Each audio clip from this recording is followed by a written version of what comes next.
Today, it's just me and the ladies. Well, I said, welcome to a small business marketing show where successful small business owners share their souls to take your marketing straight to the lead. Now, here's your host, Mr. Timbo Reid. Welcome back, listeners, to another episode of Australia's #1 marketing show. I'm your host, Timbo Reid, but you, so much more importantly, are a motivated business owner ready to crank out some great marketing. And that is exactly what we do around here. We give you the tools, the insights, the inspiration to build that beautiful business of yours into the empire it deserves to be. And that is made possible by two very loving companies. One is Net Registry, who get your online marketing sorted. You can check out some exclusive listener offers over at netregistry.com.au/Timbo.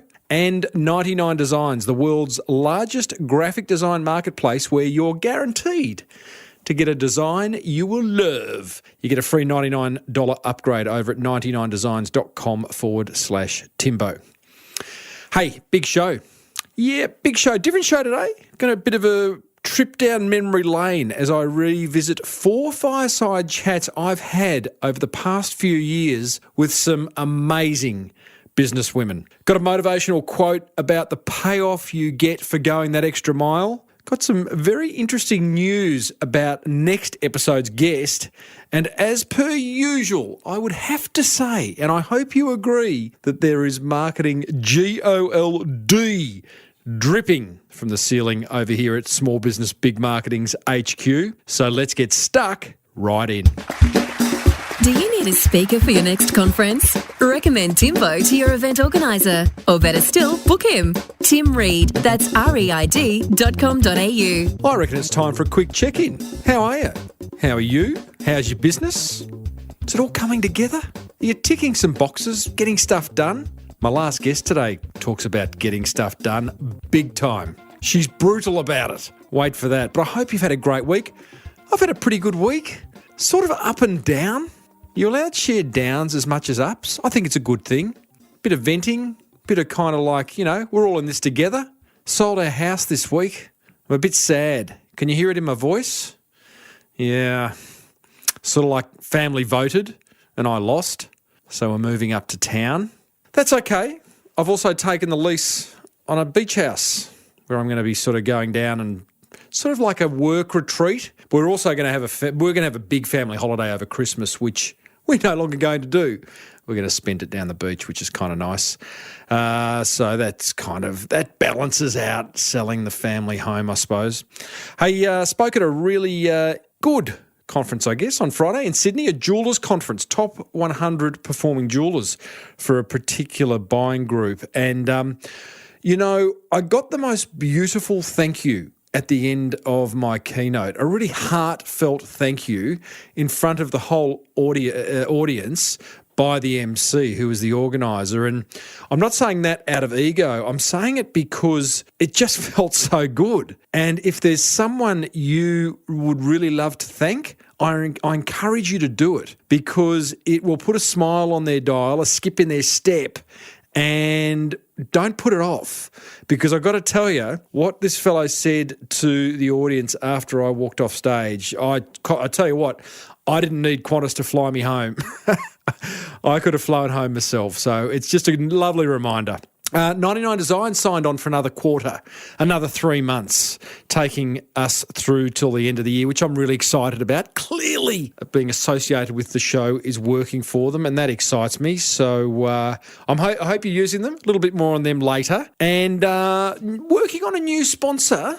There has been a space available in the new Friday episode alongside the guys at Key Person of Influence, and I reckon I've locked that away. I'll reveal more, hopefully, next episode.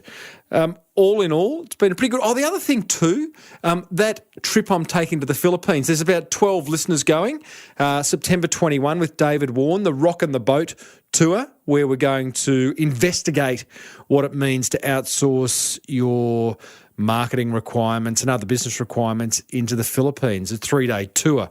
So that's good. 12 listeners. I'm looking forward to that. And I know David's been smashed by a whole lot of other listeners in terms of requesting his outsourcing services. If you want to check what he's doing with these tours out, because they happen every month, head over to rockingtheboattours.com. All in all, an interesting week. I hope yours has been a ripper. Join the Small Business Big Marketing community and have your marketing questions answered by other motivated business owners, including Timbo, over at crankmymarketing.com. Righto, well, let's get stuck into the meat and potatoes of this week's episode.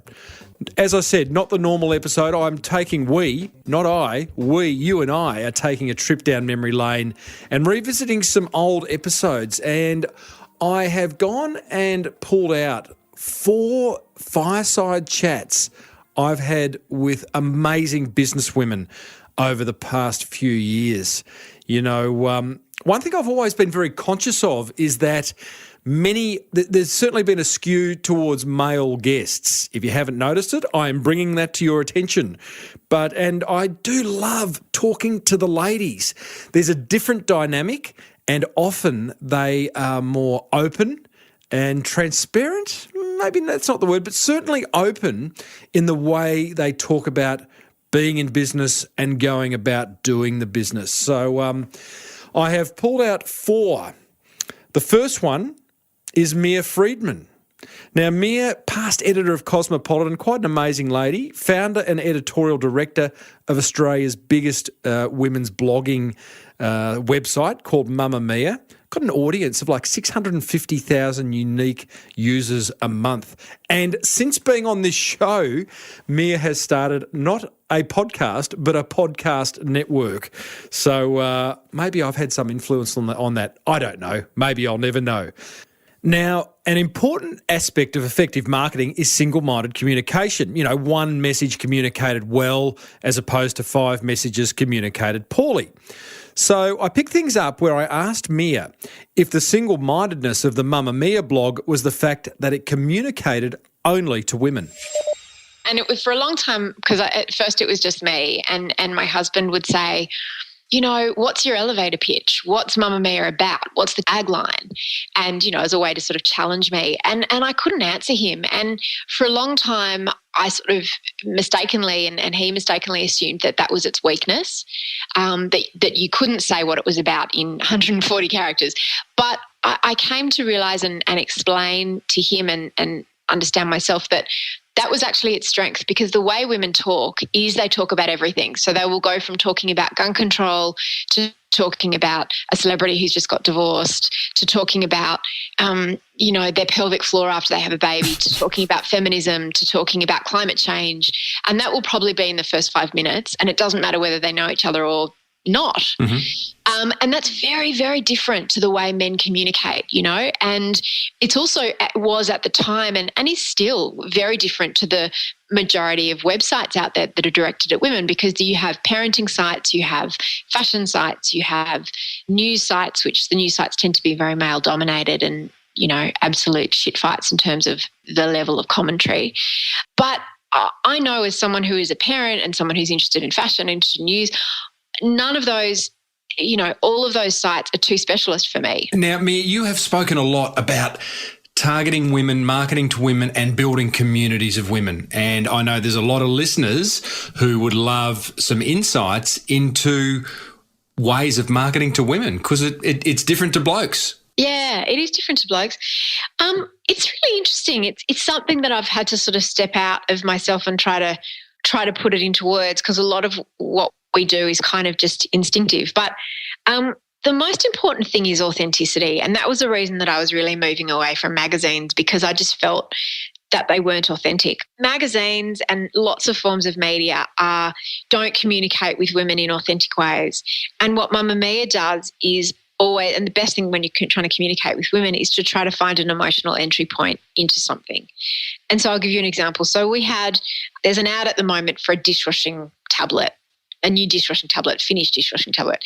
And they're running an ad with a blogger from KidSpot, which is like a parenting website. Mm-hmm. And it's got her in her kitchen, standing in front of her dishwasher going, I've been using these Finish dishwashing tablets and they are just so amazing. And my dishes have never been so shiny. And look at the shine. And I just can't believe it. And I'm going to tell all my friends about it and they won't even believe how shiny my dishes are. Is this an ad from 1953? That's exactly right.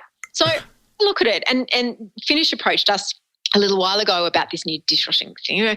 And so we don't just run display advertising, although we do. Something that we do that's incredibly popular is that we offer these social media packages, which is about integrating content and engaging. You can't just flash an ad at a woman and expect her to engage with it.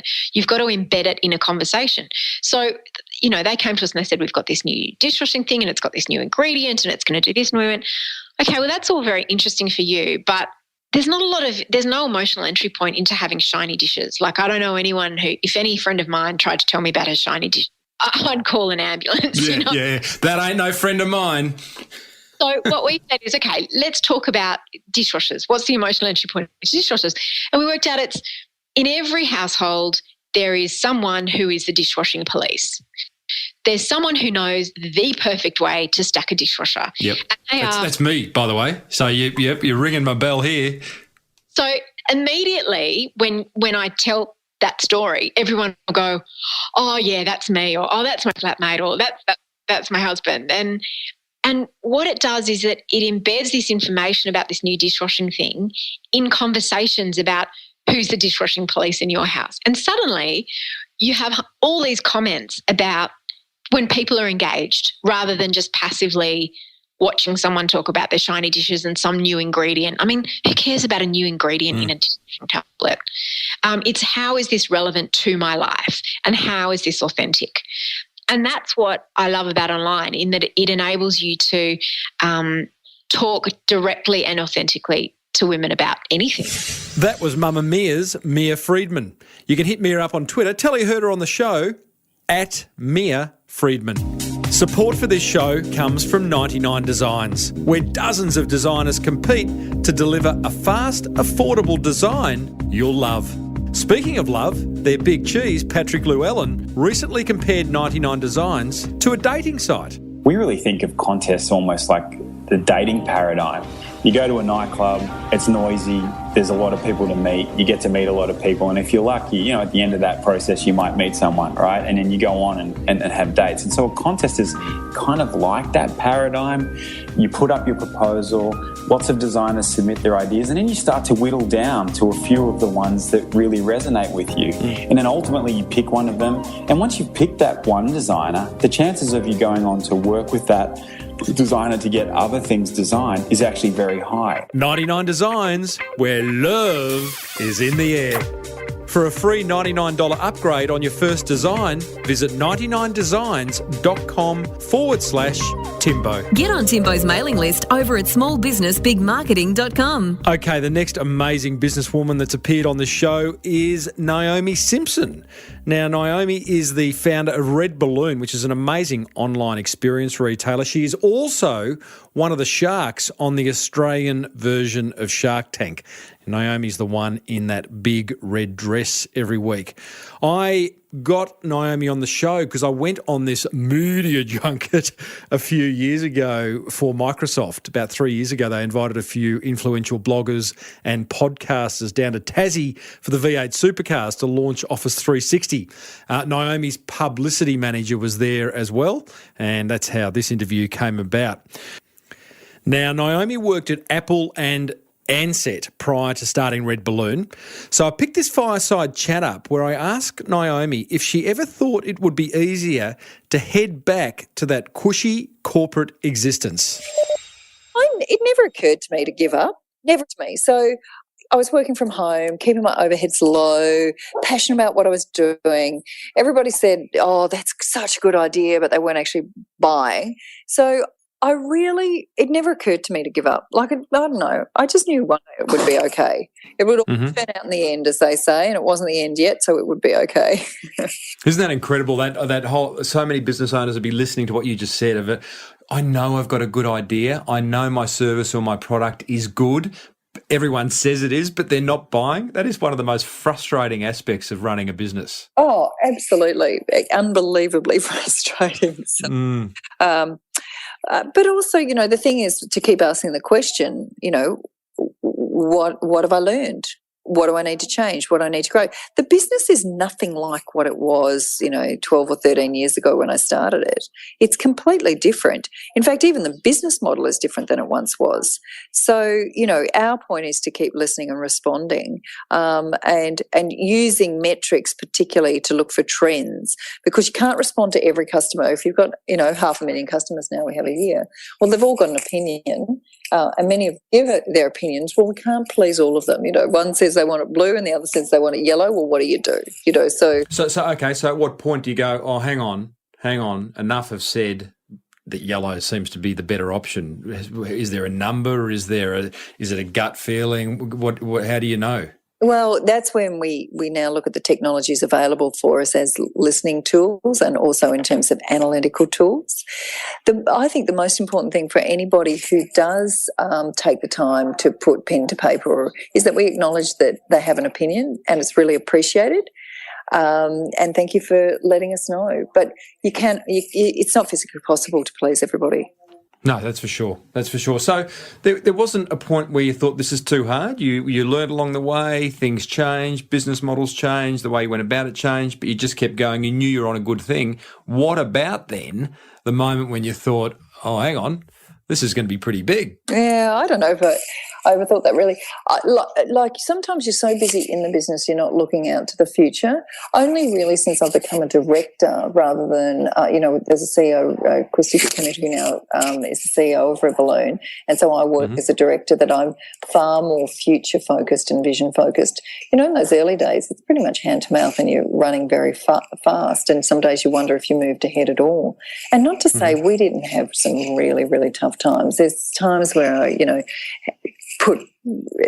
went home in tears and couldn't face another day and all of those sorts of things. And I remember an entrepreneur friend of mine, Tim Pethick, he said, entrepreneurs are like those clown punching bags. We've got big smiles on our face. You punch as hard as you can, and then we just get up again. And I said, but what if I don't want to get up? And he said, oh, there I was thinking you were an entrepreneur. And so, of course, I just get up again. That was Naomi Simson from Red Balloon. You can hit Naomi up on Twitter at Naomi Simson with no P. Okay, are you enjoying it? You enjoying hearing from these amazing women? Oh, I love it. Next one, Karen Jacobsen. This was an interesting one. Karen, professional singer. Like, she's got 5 CDs out. She's sung with Cyndi Lauper. She's sung in front of 80,000 people at Madison Square Gardens. But she's also the voice of Apple's Siri and TomTom navigation. If you go for the Australian Karen on the TomTom navigation device, that's Karen. She's also got this business called The GPS Girl, recalculating your life. So she's made something out of being the voice on the TomTom navigation. I got her on the show because we shared the stage at a conference in LA about 12 months ago and asked if she would appear. I picked things up where I asked Karen about how she overcomes fear.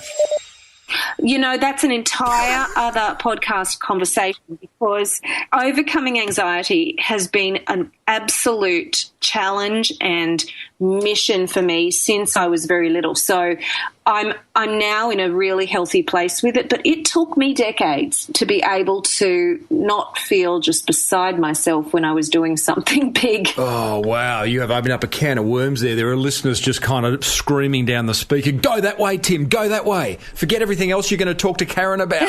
Well, you know what? I was interviewed about something recently and that came up and we talked in depth about it, and I think there's actually a book specifically about that. It holds fear, anxiety, whatever you want to call it. It holds so many of us back, myself included, at various levels. If you can learn to treat it as a positive. I talk to my kids about it. They got exams coming up, so use it as a positive. I get it. I spoke.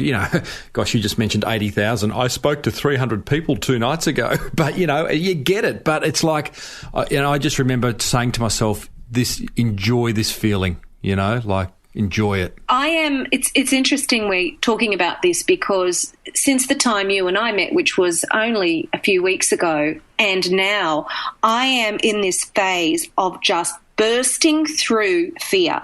Like old fears, new, small fears, big fears. I'm like, it can get out of my way. I'm like, I am not letting these things get in my way anymore. And when you run your own business, when you're an entrepreneur, when you're the person who has to wake up every morning and find a way to pick up the phone, to keep reaching out, even if you're hearing no, which we who are in business here, it is just keeping that mindset of keeping going. Or keep on recalculating, as I like to say. Just keep going, let it go, keep going. And that is the practice. Oh, yeah, it's like absolutely. And playing with that, having that mindset of, you know what, I'm going to beat it, I'm going to punch through whatever fear is stopping me, moving forward and say, you know what, I'm going to play with it, it works. I also know that there's times when you can't even find almost the playfulness to say that to yourself because the fear has overcome the idea of going, hey, let's have some fun with this. Right. Oh, yeah. I've been there too. And that was, one day last week, and I, have a mastermind group that I meet with regularly, and I was having a good old whinge actually on that call, and I was just so frustrated with a particular aspect of my business, and I was just saying exactly what was happening, exactly how I was feeling, and I apologized because I felt like I was absolutely complaining. But you know what? Out of expressing the frustration that I was feeling, I got off that call and I felt free. And I could, that was a turning point. So I'm always recommending that in a safe environment, in a healthy way, to be able to express when you are frustrated with an aspect of business rather than hold it in, because that's another tool to consciously move through it and move forward. I then went on and asked Karen how she became the voice of Siri and TomTom. I had moved to New York at the age of 31, and I say that because it wasn't a straight out of university move. It was, I had an established life and business in Brisbane, then moved to Sydney, and I had a lot of really great things happening in my career and in my business. And I just knew, though, that I needed to be here. And I moved over here, which was an extreme experience. A couple of years after I arrived, I had always done voiceovers in my Sydney years, as well as singing and other aspects of the entertainment business. And I was asked to audition for a client who was looking for a native Australian female voiceover artist living in the northeast of the United States. Hello. And I read that brief and I was like, well, that's me. This is my job. It was one of those few times in my life where I've read a brief and thought, well, it's mine. And I went to the audition. They had me read a number of different prompts for this audition, and I got the job. And I found myself recording for almost 50 hours to create a voice system, a text-to-speech voice system that was groundbreaking at the time. This was recorded in the year 2002, and somebody had worked out, a team of engineers had worked out what script I would need to record to capture every combination of syllables possible. Wow. So they were creating this master voice system so that afterward you could type in any sentence and my voice would speak it. Did you know what you were doing it for at that time? No.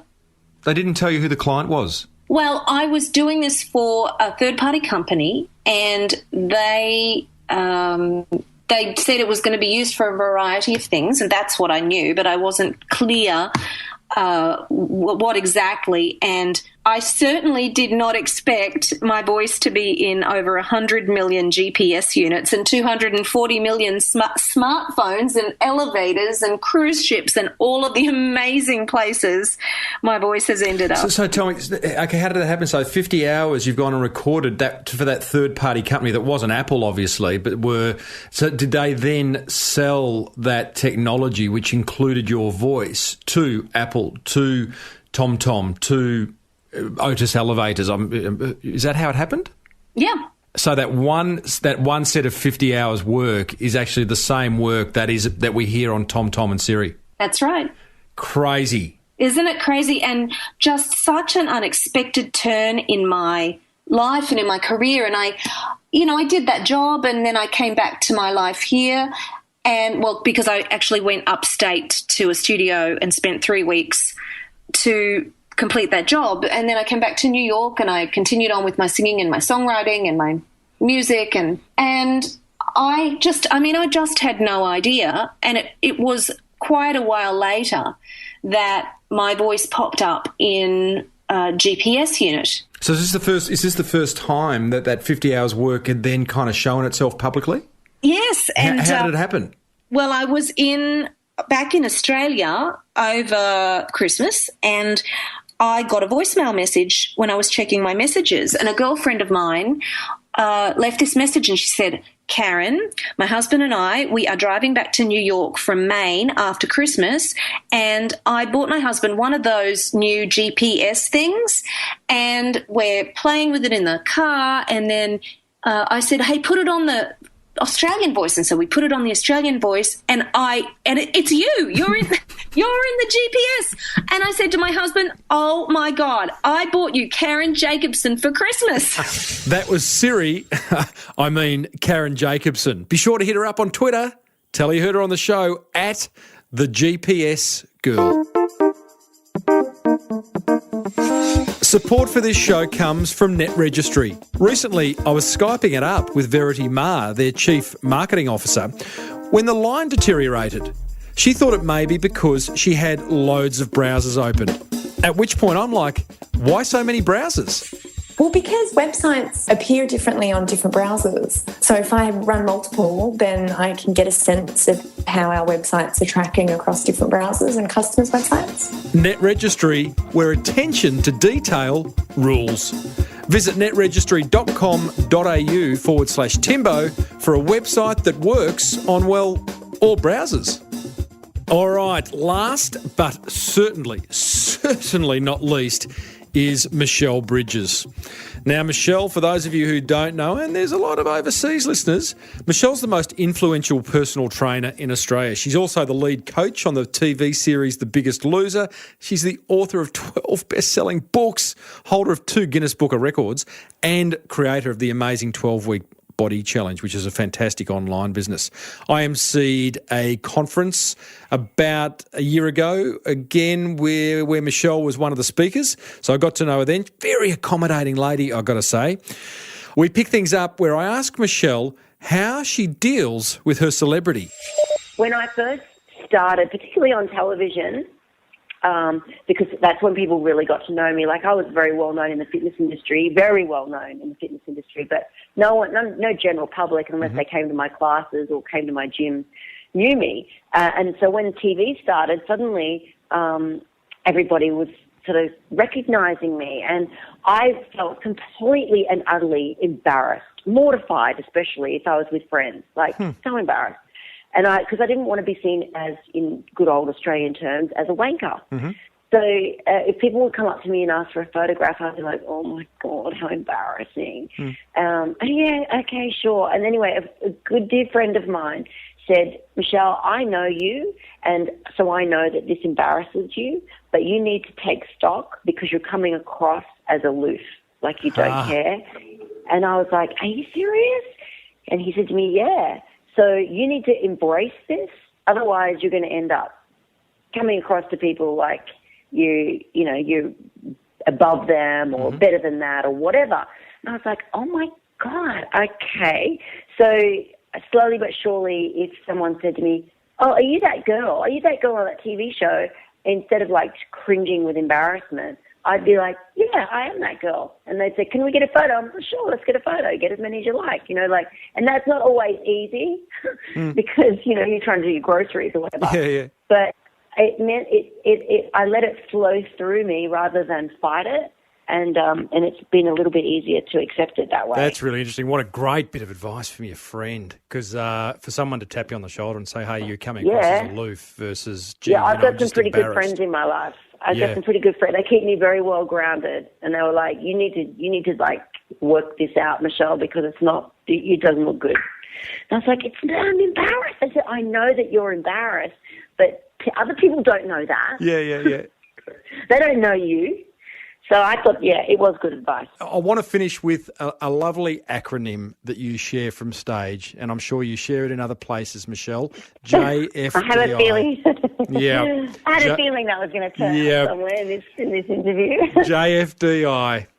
Well, I don't. It works for everything. It works for everything. It works for putting your clothes away. It works for getting your car serviced. It works for having to go and talk to your bank manager. It works for getting up off the couch and going and doing some exercise. It just works for everything. It works for everything. JFDI. And is it really as simple as just doing it? Yeah. Is it? It really is that simple. It's like, this is for all the overthinkers, all the procrastinators, everybody that suffers by analysis, by paralysis. It's just like, get over it. Just get up and do it. Just shut up and do it. Because I guess as a personal trainer, one of the things that you would get a lot is excuses. So it's just like JFDI, mate.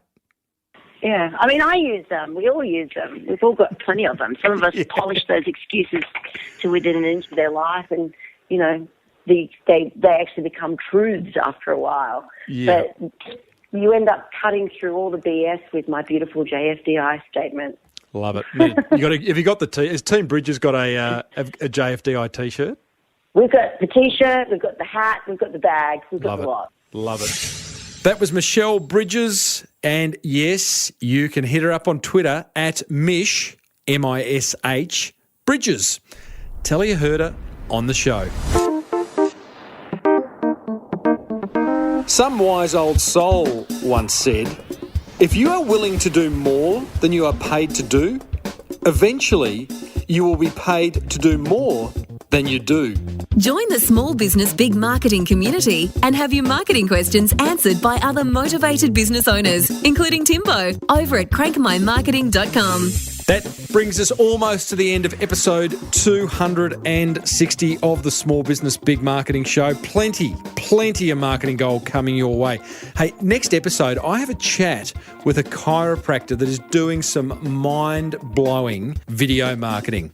In fact, when I contacted his media manager, yes, he has a media manager, she said he's being hit for interview requests from media outlets around the world. Hey, be sure to use Net Registry if you need a website or any part of your online marketing sorted. They've got exclusive listener packages over at netregistry.com.au/Timbo. Grab a free $99 design upgrade over at 99designs.com/Timbo. You will not be unimpressed, let me tell you. And if you need a speaker for an upcoming event, then I'm all yours. Check out timreid.com.au. If you want to surround yourself with other motivated business owners, then join the Small Business Big Marketing Forum with a brand spanking new sales page and amazing testimonials over at crankmymarketing.com. Until next week, I'm Timbo Reid. May your marketing be the best marketing. Bye for now.